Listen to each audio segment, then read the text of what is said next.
ये मेरी व्याख्या या गाथा नहीं है, ये कांग्रेस पार्टी की व्याख्या और गाथा मैंने बताई है कि जिस तरह कांग्रेस के हालात रहे हैं। मैंने तो 2009 में ज्वाइन किया था कांग्रेस पार्टी को, और उसके बाद जो मैंने देखा है वो शीशे की तरह से मैं पार्टी को दिखाना चाहता था। अगर ये बातें पहले पार्टी को समझ में आ जाती शायद ये हालात उनके ना बनते, तो इसलिए मैंने सारी सच्चाई लिख दी। मैंने एक समय क्रोनोलॉजिकल उनको बता दिया और क्या क्या घटित हुआ है, कैसे कांग्रेस पार्टी जो है हरियाणा प्रदेश में जिस तरह और जगह धीरे धीरे नेशनल पार्टी से स्टेट पार्टी बनकर रह गई है और यहां आकर जो है घरेलू पार्टी बन गई है।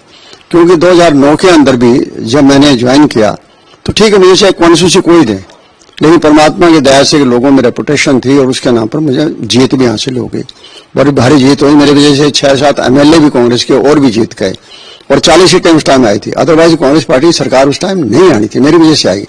इनको समझ में आ गया कि ठीक है हम ही सब कुछ है, तो उस घमंड में जो है ना इन लोगों ने फ्रैक्शनबाजी का मुझे शिकार बना दिया कि ये तो जो है ना शैलजा ग्रुप के साथ हैं, ये फलानी ग्रुप के साथ हैं।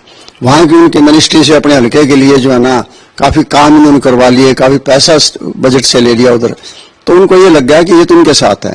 तो ना तो मुझे सरकार में कोई पद दिया गया और ना ही मुझे कोई पार्टी पद दिया गया, और उसका रिजल्ट बाद में एकदम सीधा आ गया 2014 के अंदर। जो सीटें उस टाइम मैंने जिताई थी वो सारी सीटें मेरी ओरिजिनल पार्टी को, लोकदल को सीटें वो चली गई, क्योंकि उनकी आंख नहीं खुली।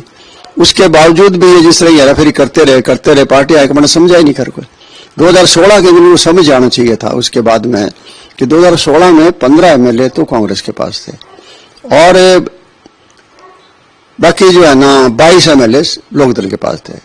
37 MLA का समर्थन मिस्टर R.K. आनंद को मिल गया था राज्यसभा के लिए, और श्रीमती इंदिरा गांधी से आशीर्वाद सोनिया गांधी जी से आशीर्वाद लेकर आए थे।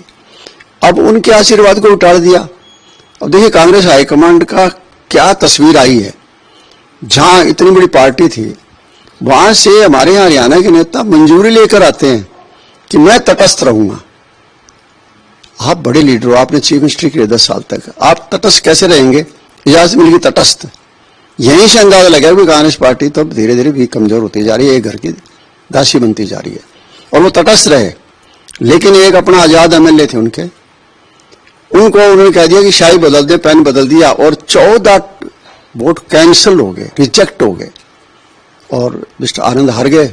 और जो इंडिपेंडेंट भाजपा सपोर्टेड थे चंद्रा जी जीत गए, मीडिया के बहुत बड़े वो मालिक है, अब वो चुनाव जीत गए। तो यहीं से कांग्रेस पार्टी को सबक लेना चाहिए था कि क्या हो रहा है पार्टी के अंदर। 14 MLA वोट कैंसिल कराते हैं, एक वोटर गांव के वोटर का तो कैंसिल हो जाए तो कहते हैं हमारा वोटर कैंसिल हो गया, और एक MLA करने लग रहे हैं। इतनी बड़ी साजिश रची गई थी पार्टी के खिलाफ। फिर 2019 के चुनाव आ गए। अब 2019 के चुनाव में सीरियसली चुनाव लड़ना चाहिए था। इनके दिमाग में ये थी कि 12-14 सीटें आनी है। ये वीडियो वायरल भी हुआ था हमारे स्टेट लीडरशिप का, हुड्डा साहब का और अहमद पटेल का, जब तक रिजल्ट नहीं आए थे। उन्होंने पूछा कितनी सीट आएगी? 12-14 आएगी। इसका मतलब आपको ज्ञान ही नहीं राजनीति का, 31 सीट आपकी आई। उसमें उन्होंने ये सोचा, इतने मायूस हो गए, मायूस होते होते कि मेरी टिकट फिर काट दी। बता ये कोई बात हुई, मेरी टिकट काट रहे आप? अच्छा मेरी जगह कोई और आदमी जीतता अच्छी बात है, लेकिन जीत तो बीजेपी की हुई वहां। मतलब इसका मतलब आप जानबूझ के जो है ना बीजेपी की मदद एक किस्म की कर रहे थे। और उसके बाद फिर 2024 का चुनाव आ गया। उससे पहले मुझे कोऑर्डिनेटर बनाया सरसा का, और कोऑर्डिनेटर बना दिया तो पार्लियामेंट के चुनाव आए तो कुमारी शैलजा ही चुनाव लड़ रही थी। कांग्रेस की बहुत बड़ी कदवार नेता है, उनके फादर भी मंत्री रहे हैं, वो भी मंत्री रही है, और कि उनके चुनाव में चले गए। अब ये आपने कोऑर्डिनेटर बना रखा है, AICC ने बनाया था, PCC ने बनाया था, और मैं ना जाऊंगा तो बाद में जो है ना उस वजह से फिर टिकट, ये जो असेंबली के चुनाव आए तो टिकट फिर मेरी काट दी गई। इतना बड़ा तमाशा मेरे साथ हो रहा था, इतना बड़ा धोखा कर रहे थे, किस्म की मेरी राजनीतिक हत्या करने के प्रयास किया जा रहा था। चलो काट दी। तो फिर मैं सोचता भी चलो यहां से कांग्रेस पार्टी जीत जाए तो अच्छी बात। मैं आजाद लड़ा था, आजाद लड़ने की तैयारी की, सॉरी, और उसके बाद जो है मैं बैठ गया था। मैं चुनाव की कभी तुम्हारे जुम्मे लग जाए, अभी ये सीट कांग्रेस को आनी थी, बीजेपी को मिल गई है, मैं बाई चांस ना जीत पाऊँ आजाद है तो ये सीट जो है ना कभी बीजेपी को चली जाए।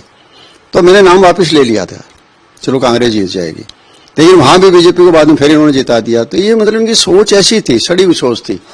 और इस तरह से फ्रैक्शनबाजी नेशनल पार्टी के अंदर आप ग्रुपबाजी कर रहे हो। आप कहते हो नहीं कोई ग्रुपबाजी नहीं है, मीडिया को कहने के लिए आप कह देते हो ग्रुपबाजी तो है, हकीकत है, मीडिया कोई पागल थोड़ी है क्या।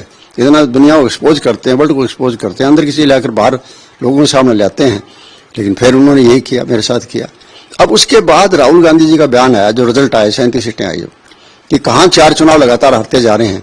67 सीट के साथ सरकार बनी थी 2005 में और 37 पर आ गई। तो उन्होंने बयान दिया था कि हरियाणा प्रदेश में पार्टी की ये हालत ऐसे हुए हैं, ये जो गत ऐसी बनी है पार्टी की, बुरी गत, इसका कारण ये है कि हमारी जो स्टेट लीडर्स थे, वो स्टेट लीडर जो है ना, अपने आप को महत्व देते रहे, अपने इंटरेस्ट को वॉच करते रहे और पार्टी का इंटरेस्ट उन्होंने वॉच नहीं किया, पार्टी हित उन्होंने नहीं देखा।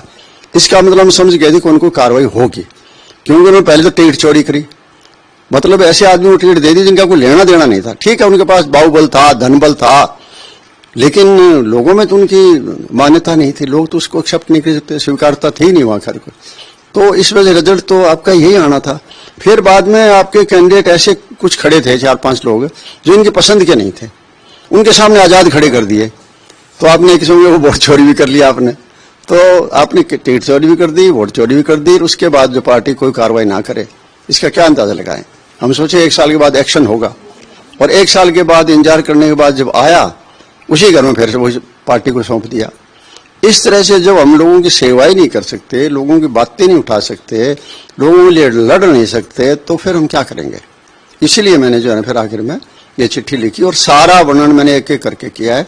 ये पार्टी के लिए किस्म के मैंने उनके अध्ययन के लिए एक छोटा सा आर्टिकल लिख के दिया है, इस पर अध्ययन कर लो भैया। सर, आपने बात की, हाईकमान से बात करने की कोशिश नहीं की आपने? देखिए जहां तक हाईकमांड की बात है, जनरल सेक्रेटरी इंचार्ज है, उनके सामने बहुत बात की है।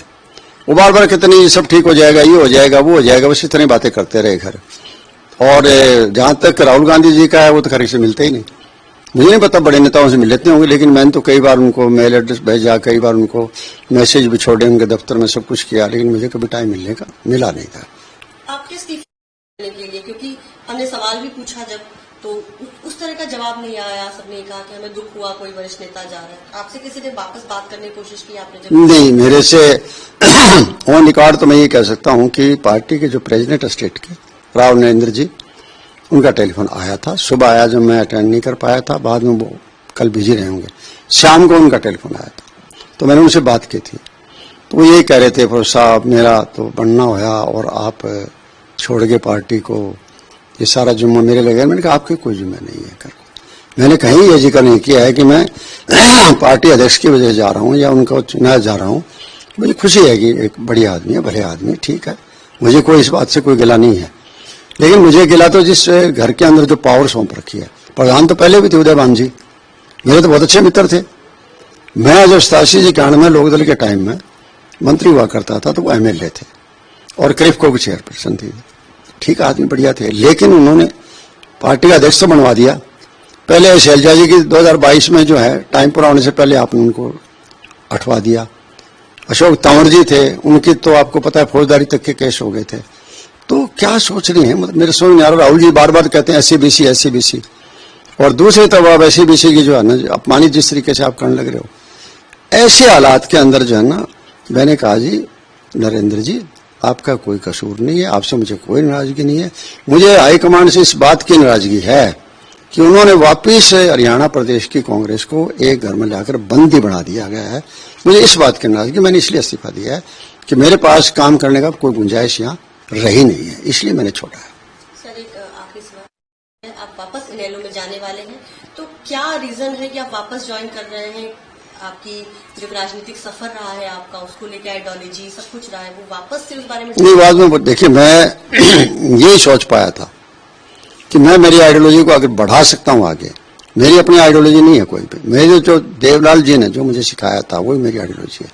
उसको मैं अगर आगे बढ़ा सकता हूं तो मेरे लिए प्लेटफार्म जो है वो इंडियन नेशनल लोकदल प्लेटफार्म है, जिसको हम बार बार, चाहे वो कोई पार्टी, कई बार हमने जनता के दल के निशान पर लड़ा, कई बार जनता पार्टी के निशान पर लड़ा, जनता एस के नाम से लड़ा, पता नहीं कितने नामों से लड़े हैं, लेकिन अल्टीमेटली जो है कहते लोग उसको लोकदल ही थे। आज भी इंडियन नेशनल लोकदल है, लेकिन आम भाषा में ये आता है कि लोकदल।